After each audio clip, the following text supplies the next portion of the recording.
ह्यक्षरात् परतः परः यत्तदग्रेष्यमग्राह्यम् अगोत्रमवर्णम् अचक्षुश्रोत्रम् तदपाणिपादम् नित्यं विभुं सर्वगतं सुसूक्ष्मम् तदव्ययं यद्भूतयोनिं परिपश्यन्ति धीराः।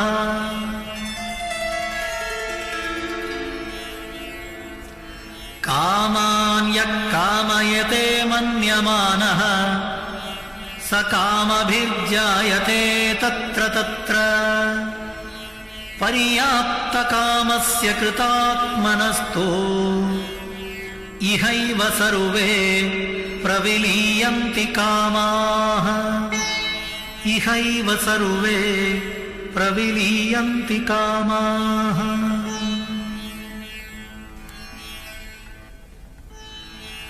मृत्कार्यं सकलं घटादि सततं मृन्मात्रमेवाहितम् तद्वत्सज्जनितं सदात्मकमिदं सन्मात्रमेवाखिलम् यस्मान्नास्ति सतः परं किमपि तत् सत्यं स आत्मा स्वयम्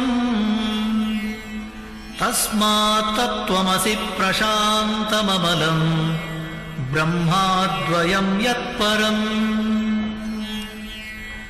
निद्राकल्पितदेशकालविषयज्ञात्रादि सर्वं यथा मिथ्या तद्वदिहापि जाग्रति जगत् स्वाज्ञानकार्यत्वतः यस्मादेवमिदं शरीरकरणप्राणाहमात्यप्यसत् तस्मात् तत्त्वमसि प्रशान्तममलम् ब्रह्माद्वयं यत्परम्।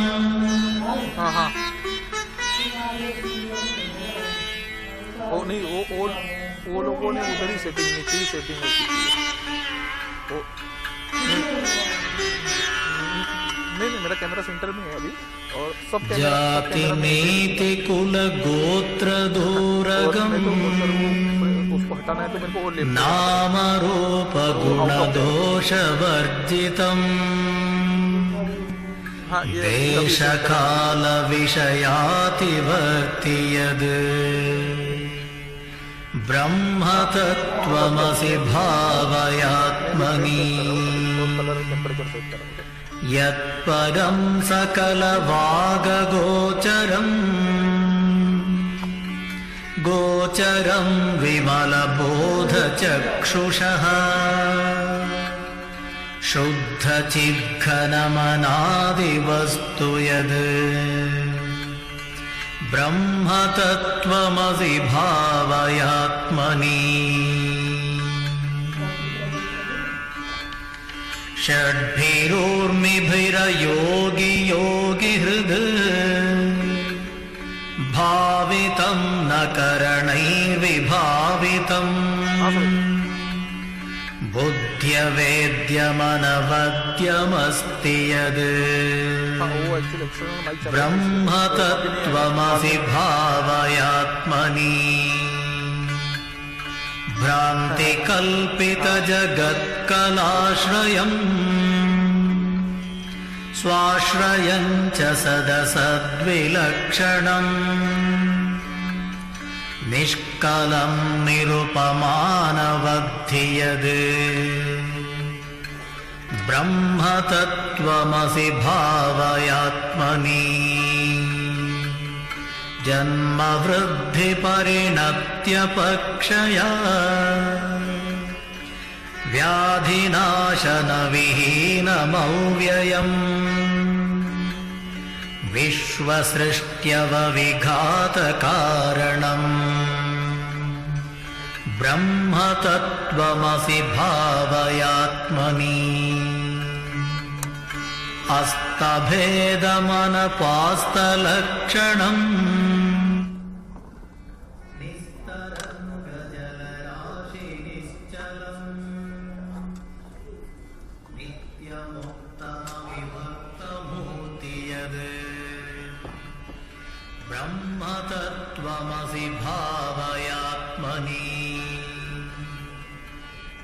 एकमेव सदनेककारणम् कारणान्तररिरास्य कारणम् कार्यकारणविलक्षणं स्वयम् ब्रह्मतत्त्वमसि भावयात्मनि निर्विकल्पकमनल्पमक्षरम् यक्षराक्षरविलक्षणं परम् नित्यमव्ययसुखं निरञ्जनम् ब्रह्मतत्त्वमसि भावयात्मनि यद्विभाति सदनेकधा भ्रमात् नामरूपगुणविक्रियात्मना हेमवत् स्वयमविक्रियं सदा ब्रह्मतत्त्वमसि भावयात्मनि यच्च कास्त्यनपरं परात्परम्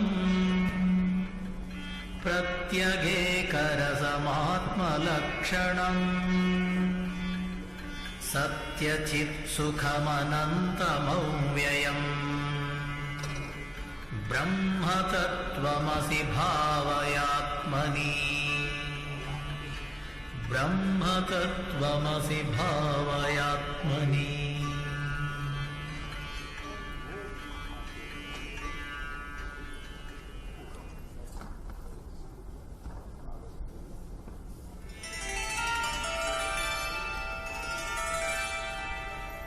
स यो ह वै तत्परमं ब्रह्म वेद ब्रह्मैव भवति नान्तः प्रज्ञं न बहिः प्रज्ञं नोभयतः प्रज्ञं न प्रज्ञानघनं न प्रज्ञं नाप्रज्ञम् अदृष्टम् अव्यवहार्यम् अग्राह्यम् अलक्षणम् अचिन्त्यम् अव्यपदेश्यम् एकात्मप्रत्ययसारम् प्रपञ्चोपशमम् शान्तम् शिवम् अद्वैतम् चतुर्थम् मन्यन्ते स आत्मा स विज्ञेयः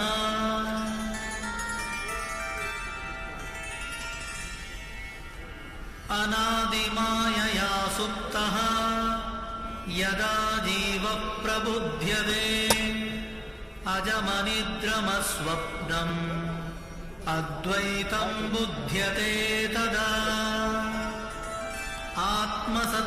आत्मसत्यानुबोधेन न संकल्पयते यदा अमनस्तां तदा याति ग्राह्याभावे तदग्रहम्।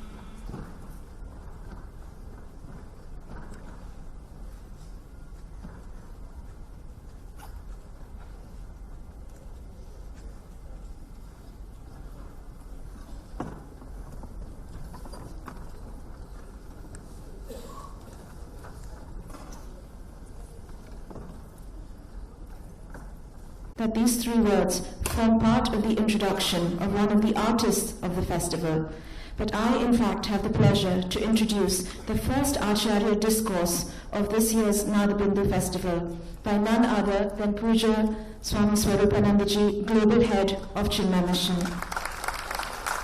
and Chancellor of Chinmay Vishwavidyapeeth. Before I continue with my introduction, I would request Srimati Pramodini Rao, Director of Chinmay Nadabindu and Campus Director of Chinmay Vishwavidyapeeth, Chinmay Nadabindu Gurukul, to come forward to offer a beautiful, toneful, soulful, melodious invocation to the Lord.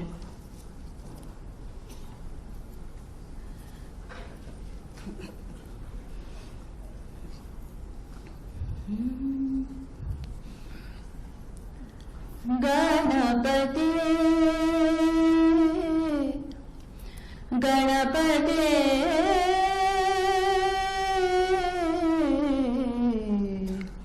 Ganapati गणपते मां पालय दयामय गौरीतनया गणपते मां पालय दयामय गौरीतनया लालितमूर्ते मां पालय लालितमूर्ते मां पालय गुणा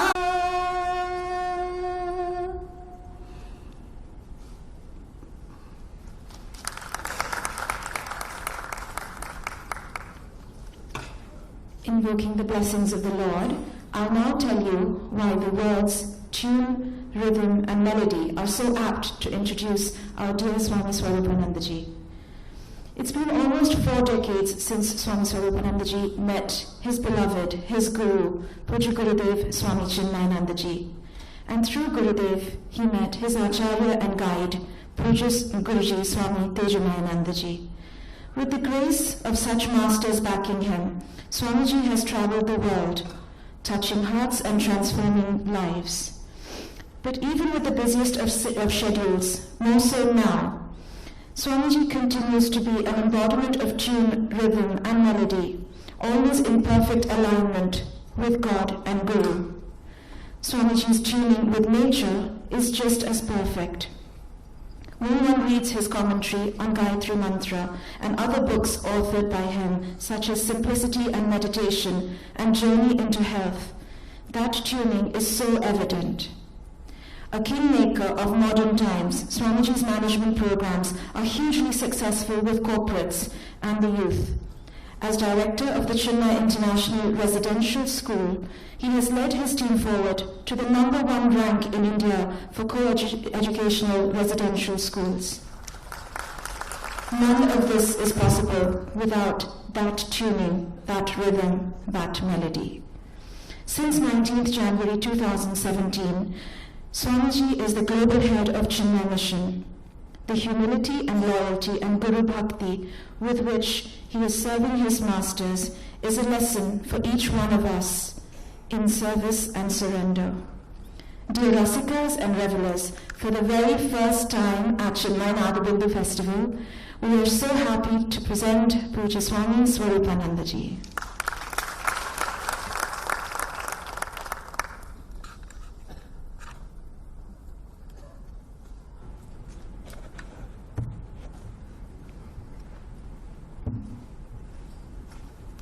Thank you, Pramodni and Krishna.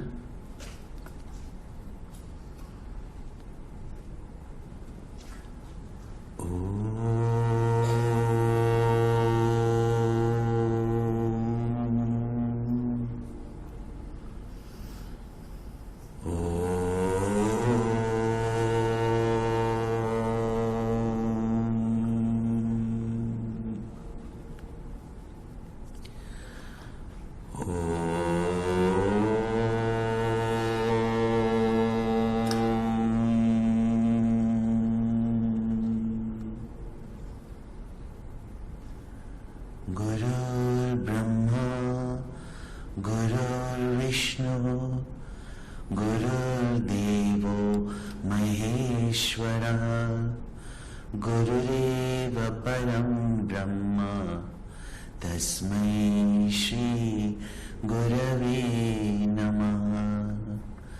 चिन्मयं व्यापि यत्सर्वं त्रैलोक्यं सचराचरं तत्पदं दर्शितं येन तस्मै श्री गुरवे नमः। ॐ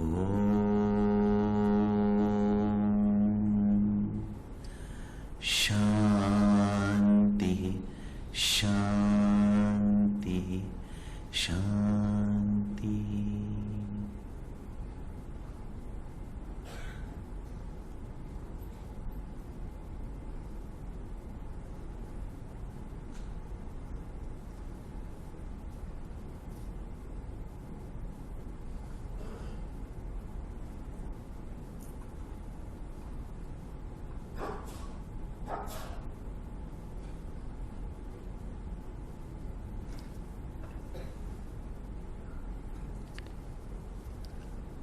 our great rishis, when they contemplated on life, when they observed the universe and inquired as to why we are here, what is the purpose of our living, and who am I? In all their inquiry and observation, what they discovered was that we all are continuously, constantly striving to gain happiness and a state of harmony, peace, and stillness. And to attain that, we are constantly, continuously acting, struggling, striving to get that peace and happiness.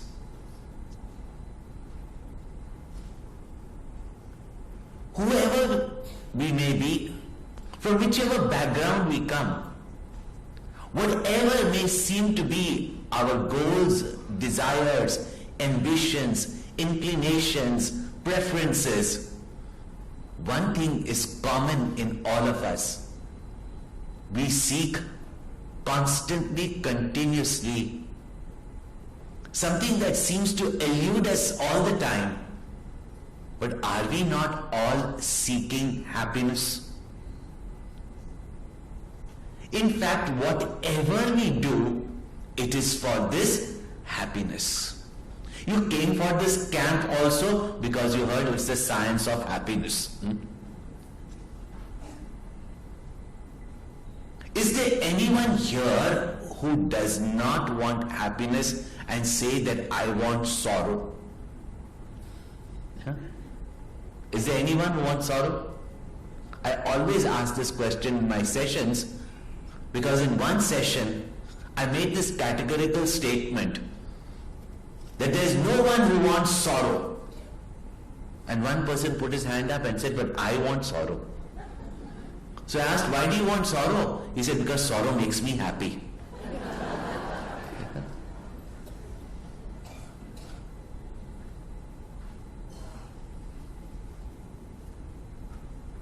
But to cut it short, our rishis discovered that this happiness cannot be gained in something which is finite, limited, temporary. It is not that we do not experience the illusion of happiness which we call as pleasure. We do experience it.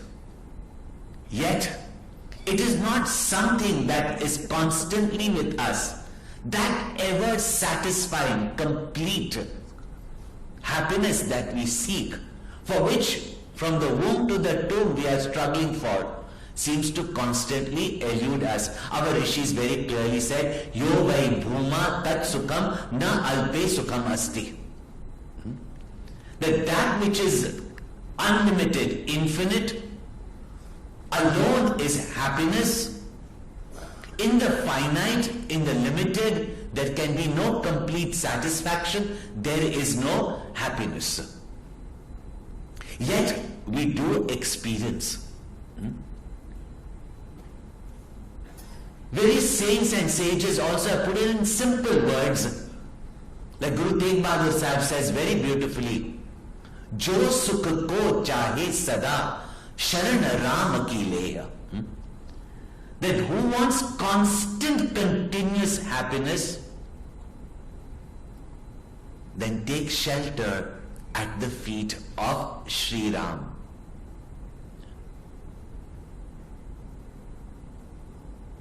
But we constantly in our life seem to feel that we can get happiness from the things, beings and situations of the world.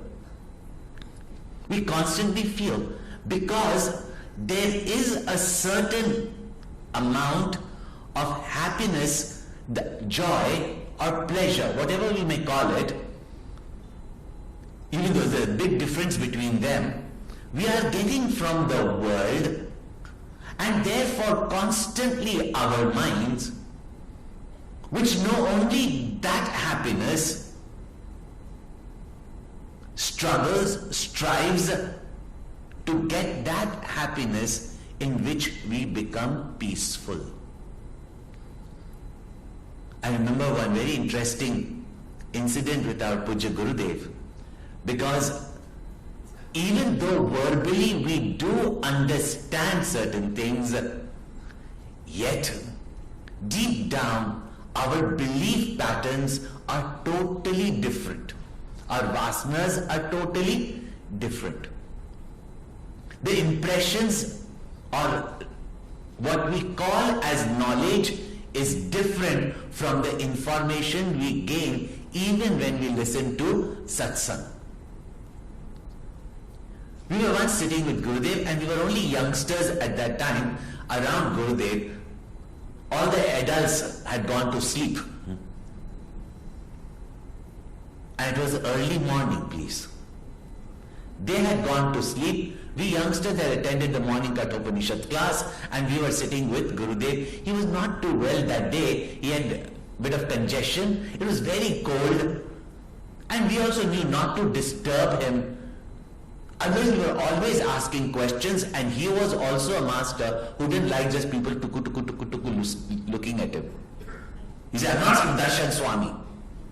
Don't waste my time. When you're in the presence of a master, don't talk mundane things. Inquire. Know.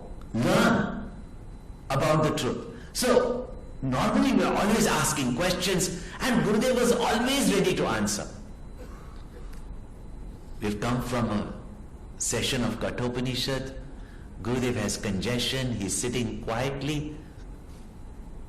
We also sang some bhajans for him. Most of the time, he was quiet. But it was time for him to just go. The lady of the house who was inside came out and said, Swamiji, can I bring you a hot drink? First, Gurudev just looked at her. It was time for him to go. He was not feeling too well also. And she said, Swamiji, I make good South Indian coffee. So Gurudev nodded his head and said, fine. Of course, she didn't bring it in the tumbler, but she brought it in her fancy crockery. This was Hong Kong. And she gave it to Gurudev. Anyway, whatever Gurudev did, in whatever style, whether it was English or whether it was typically Indian, he took one sip from that cup of coffee, poured it into the saucer, slurped it. And in that also there was such a style, and looked at us and said, whoever said there is no happiness in sense objects?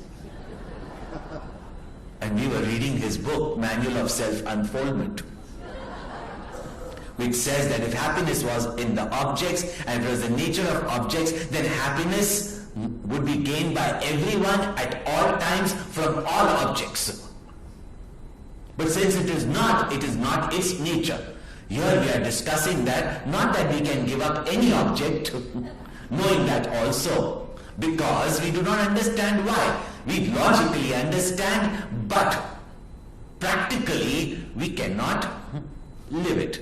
That's why most people say, all these discourses are very nice, but can you tell us something practical? The knowledge becomes practical when you practice. But we cannot practice because deep down our impressions, our vasanas, our beliefs our knowledge is otherwise. And Gurudev just roared, whoever said there is no pleasure in sense objects? And in our mind we are saying, it's you who said it. But who argues with him? And you could see the bliss on his face. I mean, if you ever wanted to see happiness personified, it was Gurudev. Moment to moment laughter, joy in midst of any situation. However difficult, challenging it might be, however physically his body was, whatever problems you took to him, if Ramana Maharshi just made you inquire, who has the problem? Gurudev would make you laugh even at your problem, and therefore was an embodiment of Ananda only. No? That's why we call him Chinmaya Ananda. He drinks this cup of tea, keeps it, and he's ready to walk out, and from the door again he looks at us and said, whoever said there is no pleasure in sense objects, however, it's only temporary. How do you train this mind to live the knowledge that we have gained from the scriptures, from the Guru, even through our own understanding of the scriptures and the words of the Guru? How do we make this knowledge remove our ignorance so that the truth which is self-evident becomes visible to us? There's a lot of talk these days on mindfulness. You ask anybody, what does this mindful mean? Because we are anyway full of our mind and ego in any case. There's a lot of talk on meditation, mindfulness. Our rishis had understood the complete secret of this universe, understood what you call the gist of this universe, and used it so intelligently, used all our experiences so diligently that in and through every moment of our life, if we are mindful of just this one truth or reality, we will see that its expression is everywhere in the universe. In fact, one of the Upanishads that we have to first study is Ishavasya Upanishad, where the Rishi points out to us, Ishavasyam idam sarvam yat kincha jagatyam jagat. Very often, even while we explain, it is said that this is the vision of truth, that the one infinite truth or reality pervades everything in this ever-moving, ever-changing universe. But as such, it is an instruction, it is a guidance that we must cover, clothe, dress this entire universe with the vision of Isha. At this moment, we see this universe of differences.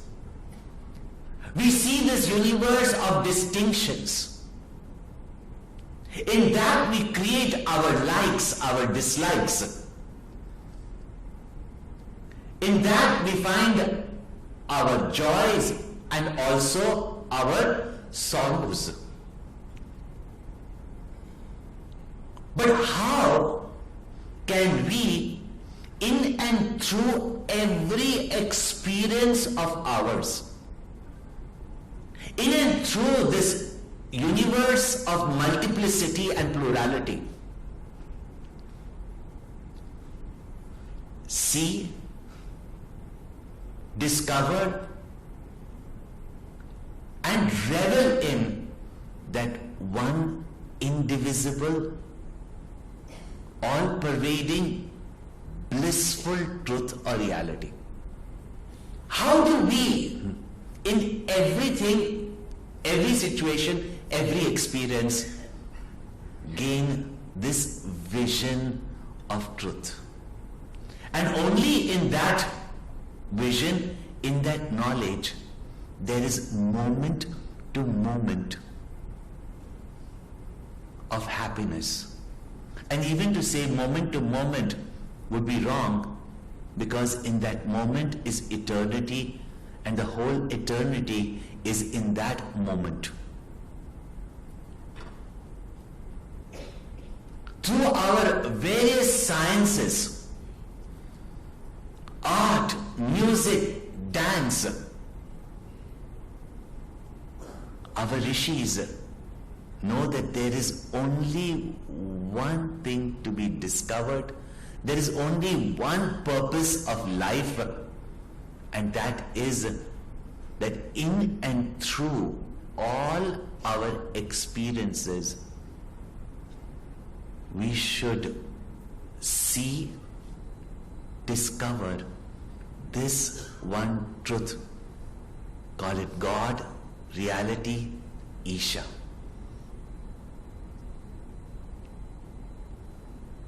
How is that possible? How can every action of ours become a sadhana for worship?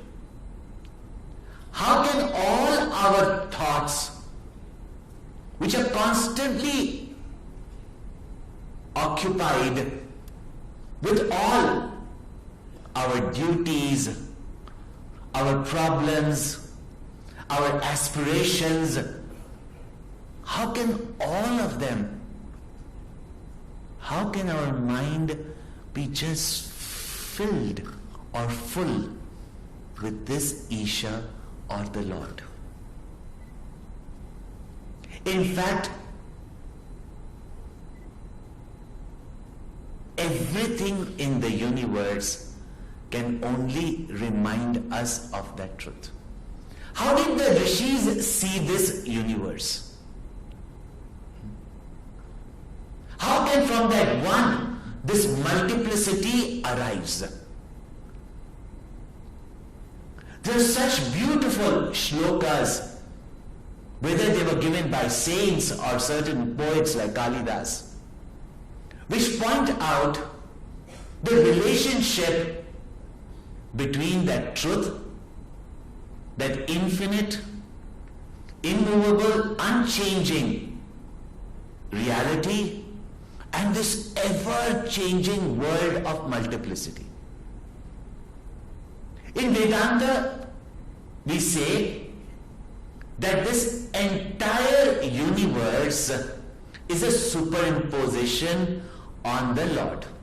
Even there, somehow in our mind, we begin to see a duality.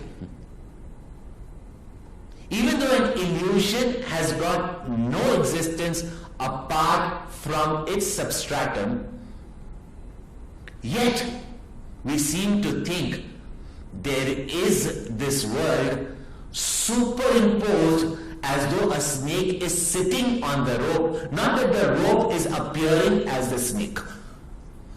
Because this mind has got that duality.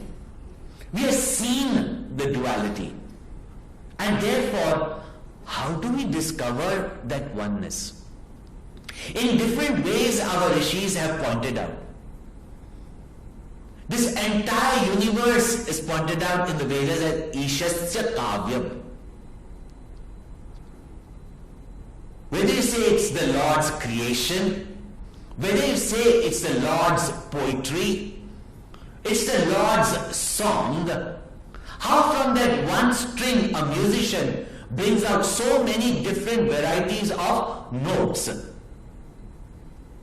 Or, on the other hand, how that one dancer,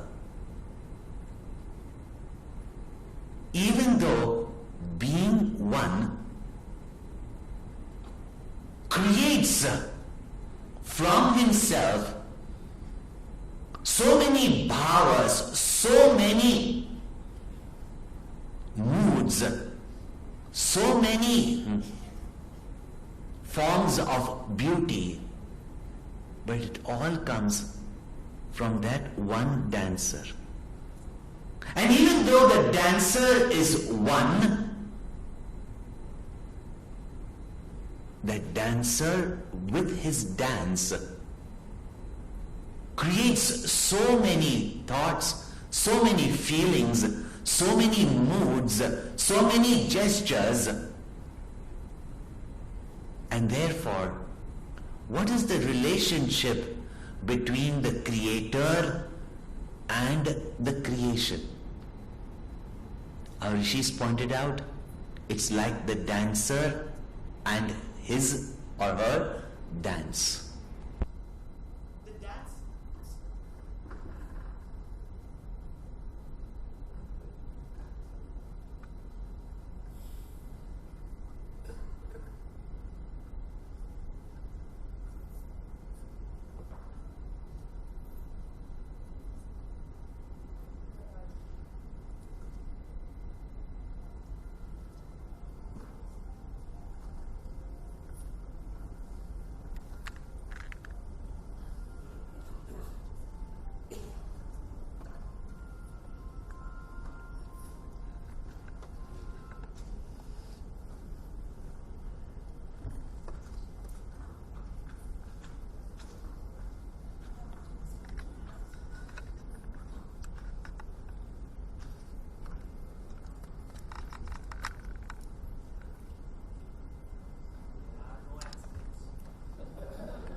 I don't know your power backup problem.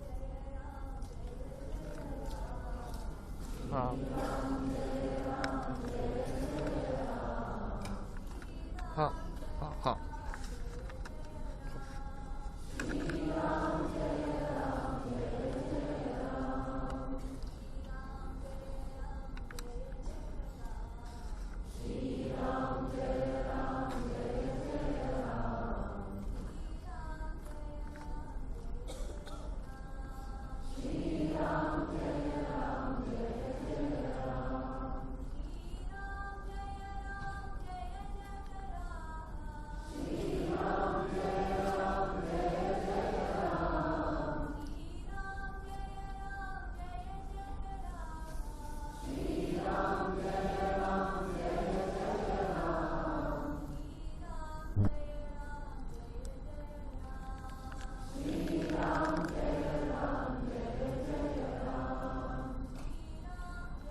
See, when there is light also, we can revel in the Lord. When there is darkness also, we can revel in the Lord. So what is it that cannot remind us of this truth, this Lord, this reality?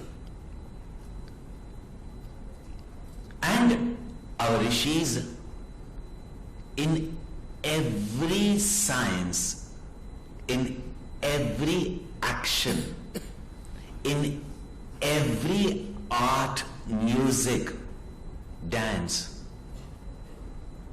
they discovered this one truth only. Now it might sound like a little diversion, but let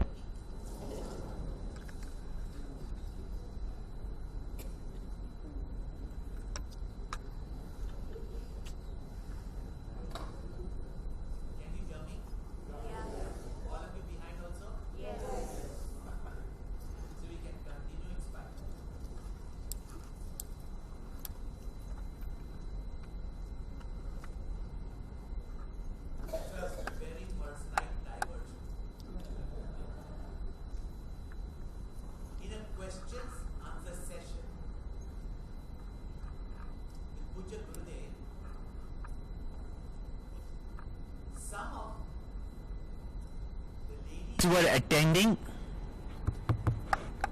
some of the ladies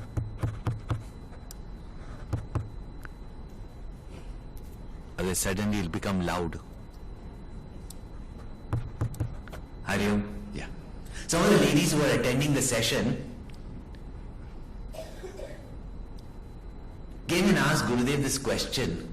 Swamiji, our husbands go to these parties. They have to go to these bankers' parties, etc. Now that they've been attending satsang, they were saying, Gurudev, we don't like going to all these parties. It's so hypocritical. It is just people talk, gossip. And how we should not go, no? Because they wanted whenever we don't like something, we need Guru sanction not to do it. People never come up to the Guru to ask for advice. They come to advise the Guru what advice they should give them. So that they have got a spiritual sanction for doing what they like.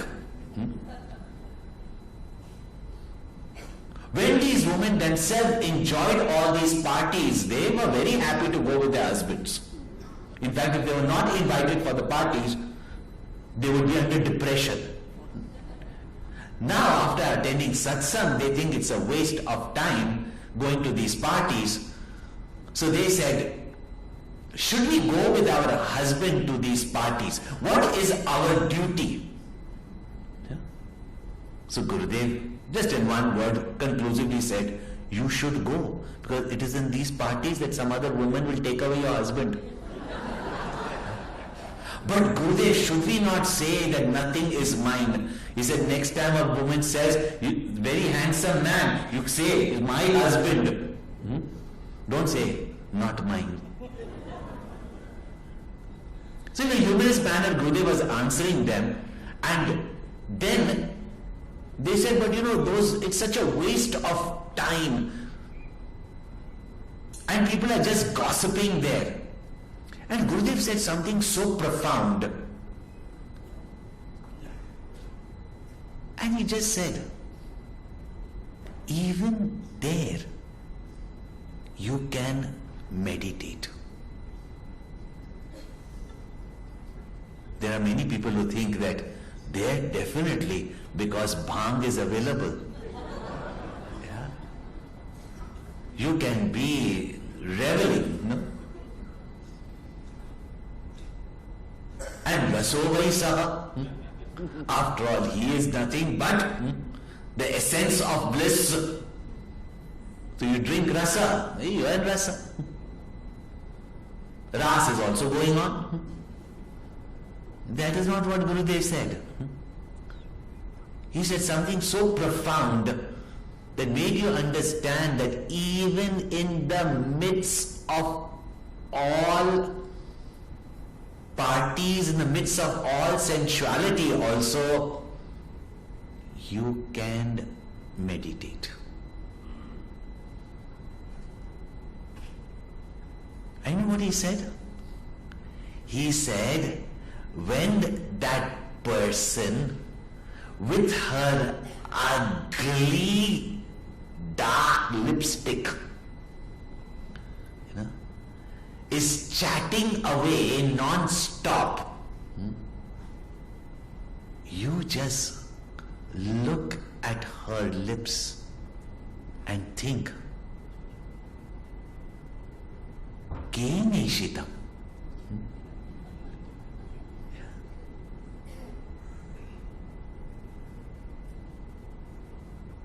By whom or by what these ugly lips are moving and talking? Because on their own they can't. But what is that which is giving life to these lips? Whether to say sweet words or to say foul words. Whatever may be the words, but if your attention is turned from the words to what lies behind the words, that which gives power to those lips or that tongue to speak. He says, even in a cocktail party, you are in meditation.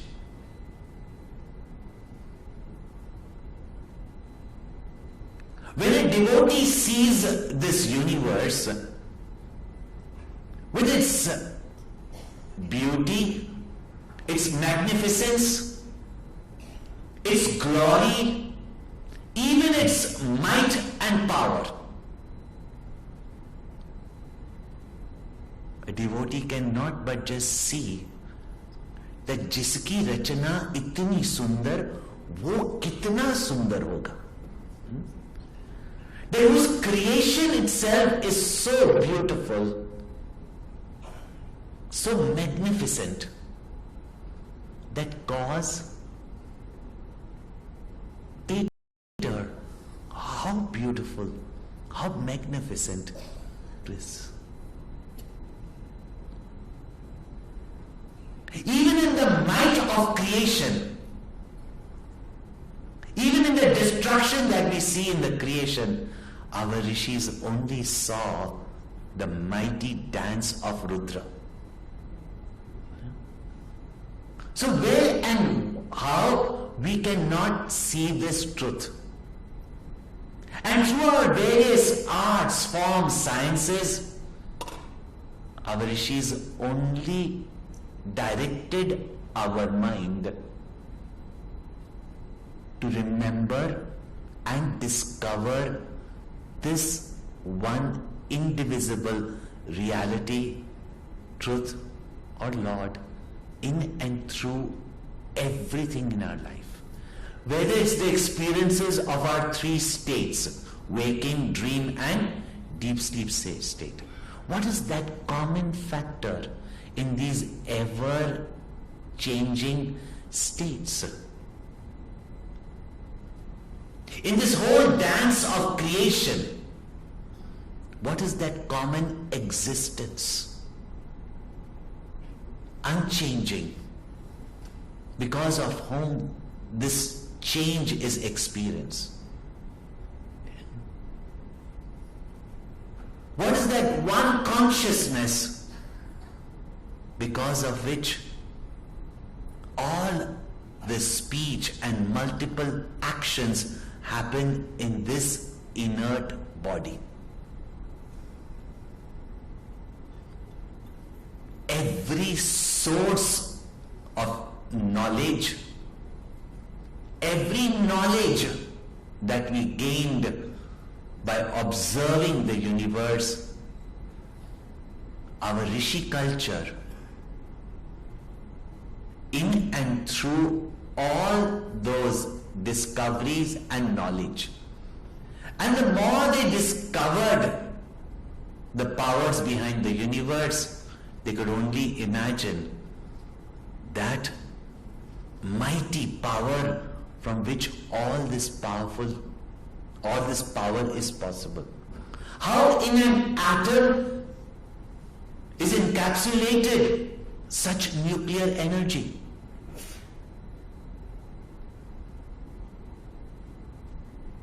And therefore, whatever may be our interest, whatever might be our source of income or means for our survival, whatever may be our talents, our Rishi culture pointed out just this one common factor, that in and through whatever we do, whatever we discover, whatever we know, whatever we aspire for,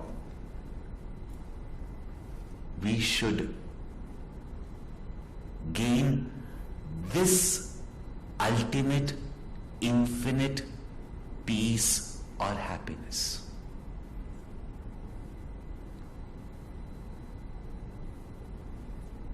And that's why all our actions should be geared towards what we are really seeking, and that is happiness, which is also called as freedom or moksha. Freedom and moksha from what?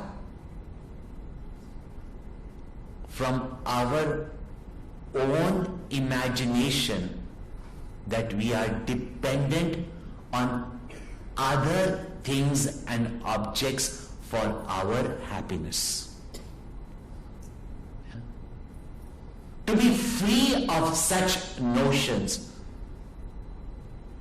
to no longer be dependent in our happiness, that is called as moksha. I remember once one gentleman came up to me, he says, you all give these discourses that these discourses are meant for happiness, but I am already happy.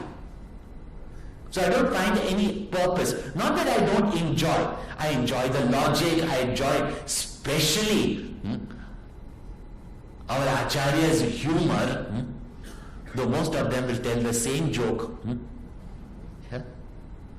Don't get me wrong, I do enjoy, but I don't see any purpose. And if you say the purpose is to gain happiness, I am already happy.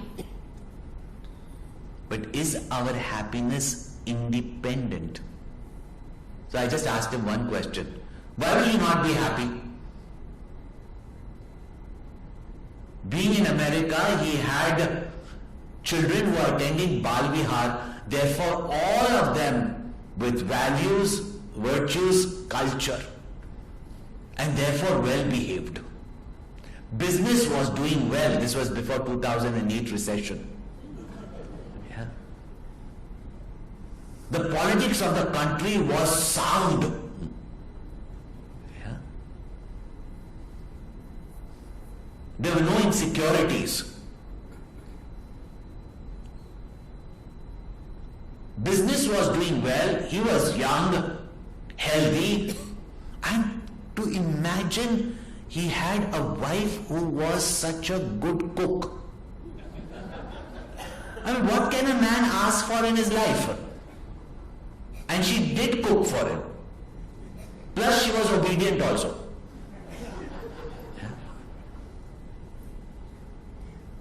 Really rare to find something like this, such a good relationship. And best part of that, he was also obedient to his wife.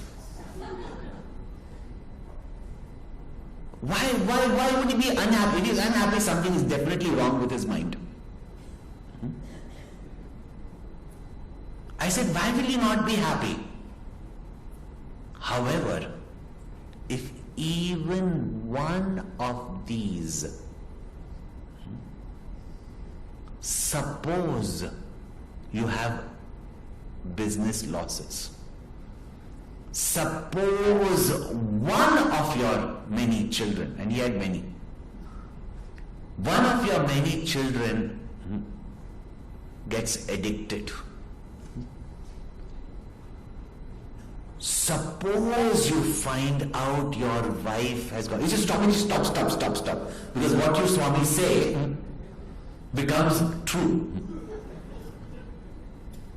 I said it's not even happened. I said suppose. Yeah? Already you are miserable. How do we attain this eternal peace and happiness? Our rishis have clearly said, in Ashtavakra Gita it is said, Aprayatnat prayatnatva mudho napnoti nirvritim tattva nischaya matrena pragyo bhavati nirvritaha.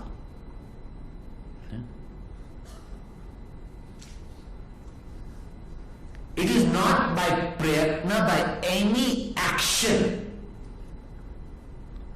that we can attain this poise and peace.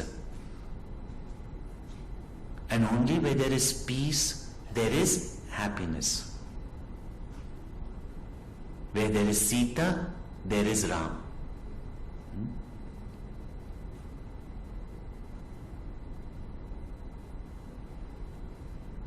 Because when we act, we struggle, we actually disturb peace. By struggling, one cannot attain peace. Then do we sit back and do nothing? Do we sit back and just do nothing and we'll attain peace? We know when we don't do anything, we are restless about what we should do. However, the wise one, by only having this nischaya of the truth, that in and through everything, every experience of our universe, of our life, there is only this one underlining truth that is shining forth. We have to just learn to recognize it.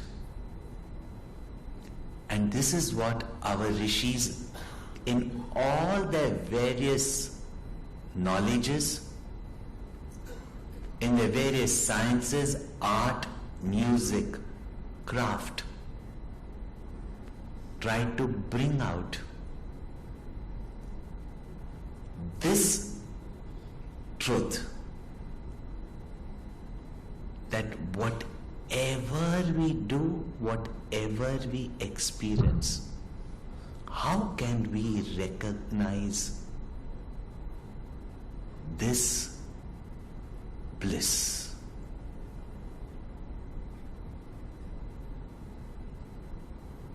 I remember once Gurudev telling us that in India, every art form is meditation. Every action can be a means eventually for liberation. And he pointed out that when we listen to music, the best of music or the best of musician is one who makes us experience in the midst of all the melodies silence.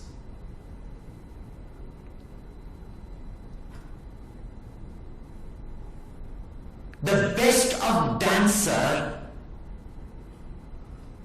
is one who in and through his or her movements makes us recognize the stillness of space. I remember that day when I was sitting in the audience, just listening to Gurudev, just shift our attention from the music to that underlining silence because of which the music can be heard. Through the movement of the dance to make us recognize the all-pervading, unmoving space. In fact, he even went to instruct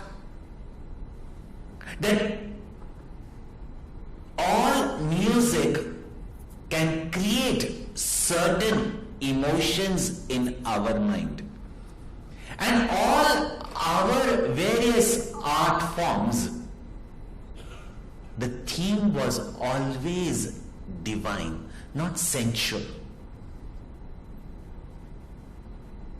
And when our mind with devotion revels in that divine theme,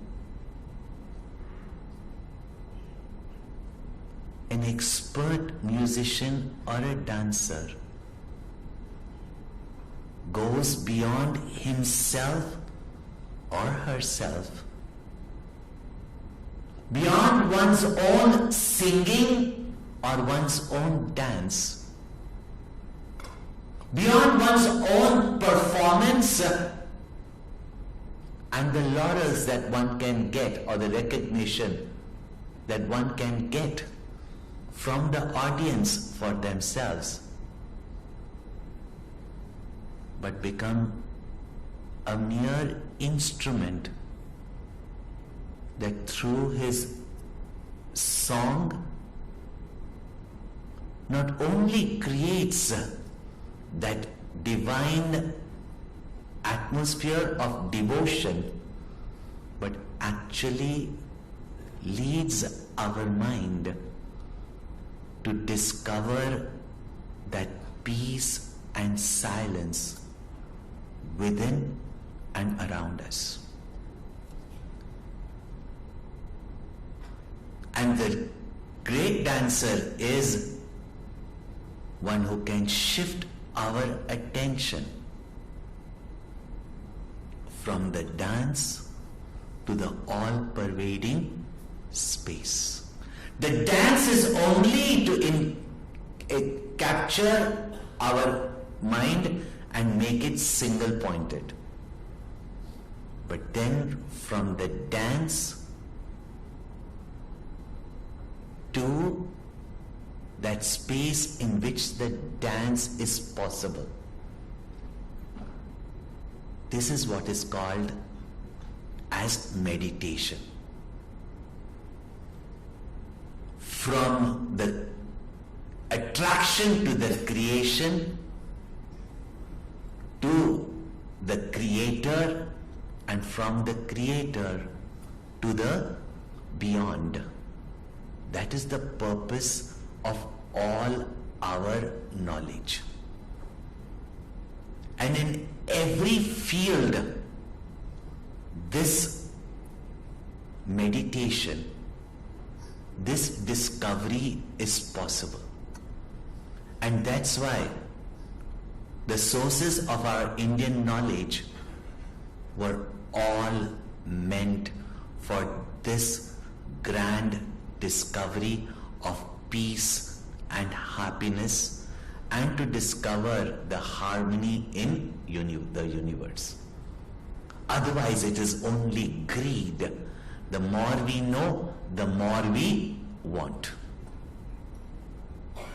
And it is for that our Gurudev visualized this Sanskrit university.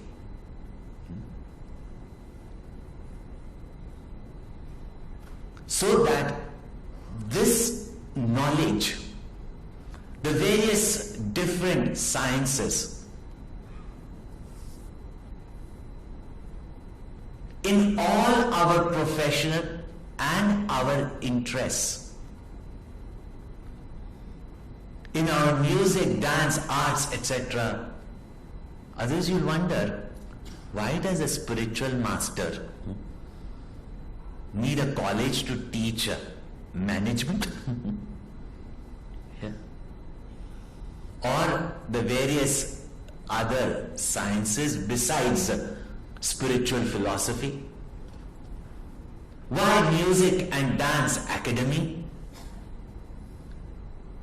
Because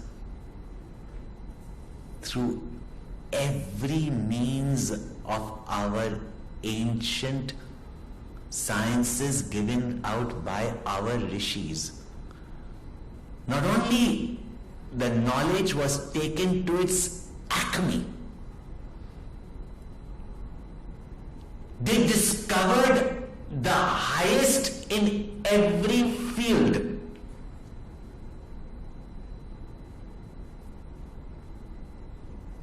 They discovered that which was excellent, but they enhanced it in such a way that every performance of ours would exceed excellence. Huh? Because if in and through all our professions, our talents, our art and music, our enjoyments and our reveling, we can discover this peace and this happiness, then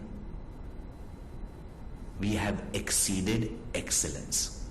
And this is what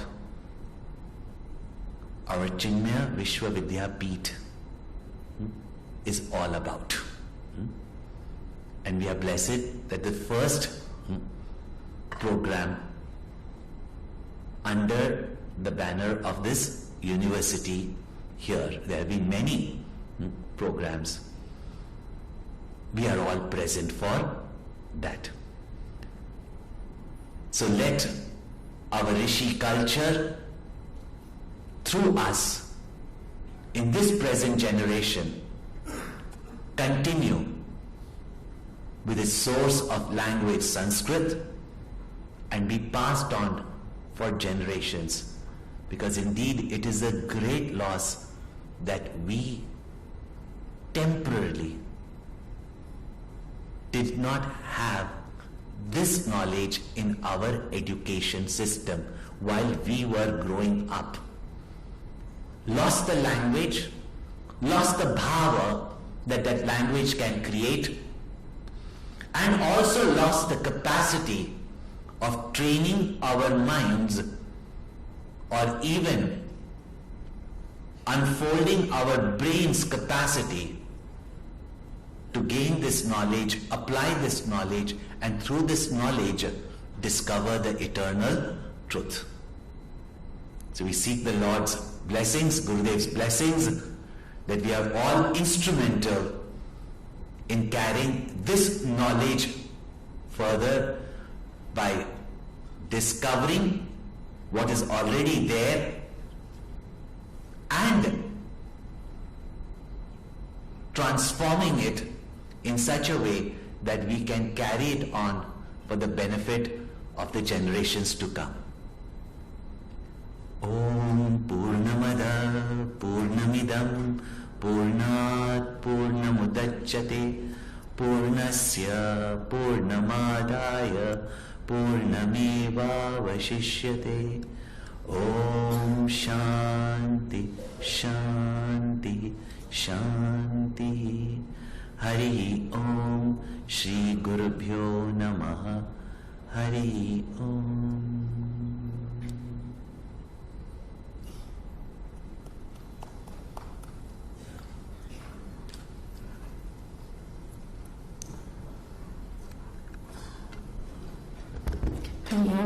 On behalf of the Chinmaya Vibhuti management, I'd like to apologize to the audience here and those watching on the webcast for the disturbance in the talk.